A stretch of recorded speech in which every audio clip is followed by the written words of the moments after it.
এখন ধান কাটার কিন্তু ভরা মৌসুম মাননীয় স্পিকার। এই ভরা মৌসুমে চাউলের দাম ডবল হয়ে গেছে। এখন কিন্তু আগে আমরা বক্তব্য দিতাম রাজনীতিবিদরা যে ভাই এখন একটু চাউলের দাম বাড়া, এই ধানটা কাটলেই চাউলের দাম কমে যাবে। কিন্তু মাননীয় স্পিকার এখন বক্তব্য উল্টো হয়ে গেছে মাননীয় স্পিকার। এখন ভরা মৌসুমে চাউলের দাম ডবল, আর পরে কি হবে আমি জানি না মাননীয় স্পিকার।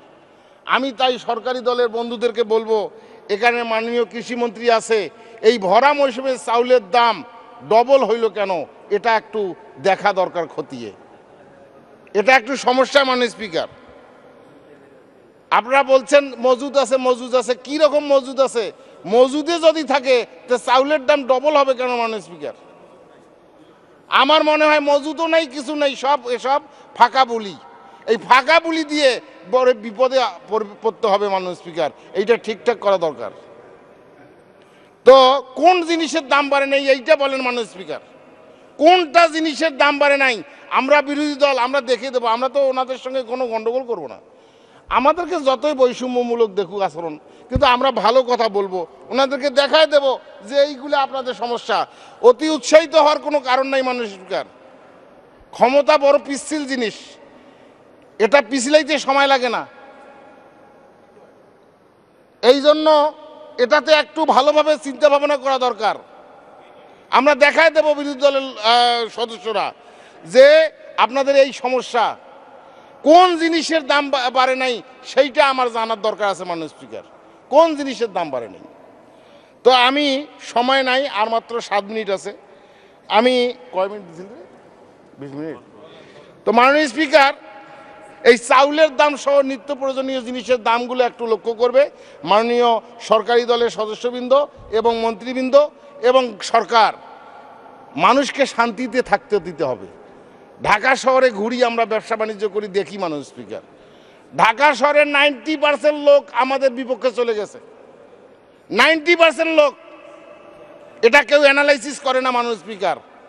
এই ব্যাংকের টাকা কাটা থেকে শুরু করে বিভিন্ন কারণে আপনার 90% লোক আমাদের বিপক্ষে, কিন্তু মুখ দিয়ে কেউ বলে না। এইটা একটু অ্যানালাইসিস করতে হবে, একটা বুঝতে হবে। সরকারের বিপক্ষে চলে গেছে 90% লোক। ঢাকায় 18টা সিট, একটা সিট পাবেন কিনা আমার সন্দেহ আছে। আমি কিন্তু যা বলতেছি আজকে সত্য কথা বলতেছি, আপনারা যাই মনে করেন না কেন। এইটা অ্যানালাইসিস করেন, এইটা রেকটিফাইড করার আপনারা চেষ্টা করেন। দ্রুত এই চাউল এবং নিত্য প্রয়োজনীয় জিনিসের দাম কমানোর চেষ্টা করেন আপনারা, দয়া করে। ফাঁকা বুলি মারিয়েন না, বহুত ফাঁকা বুলি মারছেন। ক্ষমতা পিচ্ছিল জিনিস। এইসব কি মানুষ স্পিকার? যেটা বলবো সেটা করবো, এই তামেশা কেন মাননীয় স্পিকার? জাতির সঙ্গে, মানুষের সঙ্গে, দেশের সঙ্গে তামেশা কিসের মাননীয় স্পিকার? এটা কি জাতীয় সংসদ কি তামাশার জায়গা? এখানে বললাম আর যা সচিবালয়ে যা ভুলে গেলাম। আর আমরা কি অবস্থা, আমরা এমপিরা কি অবস্থায় পড়ি মাননীয় স্পিকার? জনগণ মনে করে যে আমাদেরকে মন্ত্রী টাকা দিছে, আমরা মারি খাচ্ছি, কিন্তু আমরা সেই টাকা পাই না মাননীয় স্পিকার। আমরা কাজ করতে পারি না। ওনারা বলে দেয় না, বলে দেয় না। এটা কোন কথা মাননীয় স্পিকার? আমাদেরকে বিইজ্জত করার কোনো অধিকার কি তাদের আছে? আমাকে কথা দেয় সংসদে, মানুষ মনে করে যে হয়ে গেছে, আর পরে না হইলে জুতো দিয়ে মানে মাননীয় স্পিকার। আমাদেরকে খুব কষ্ট লাগে মাননীয় স্পিকার। এই দিকটা লক্ষ্য রাখা সবারই দরকার। আমরাও এমপি, ওনারাও এমপি। আমরাও জনগণের কাছে যা ভোট চাই, ওনারাও জনগণের কাছে যা ভোট চায়। আমরা জুতে খাবো আর ওনারা ফুলের মালা খাবে, এটা হয় না মাননীয় স্পিকার। এইটা ঠিক করা উচিত। আমাদের চ্যানেলটি সাবস্ক্রাইব করুন, এরপর বেল বাটনে প্রেস করুন। আনন্দবিডির সাথে থাকার জন্য অসংখ্য ধন্যবাদ।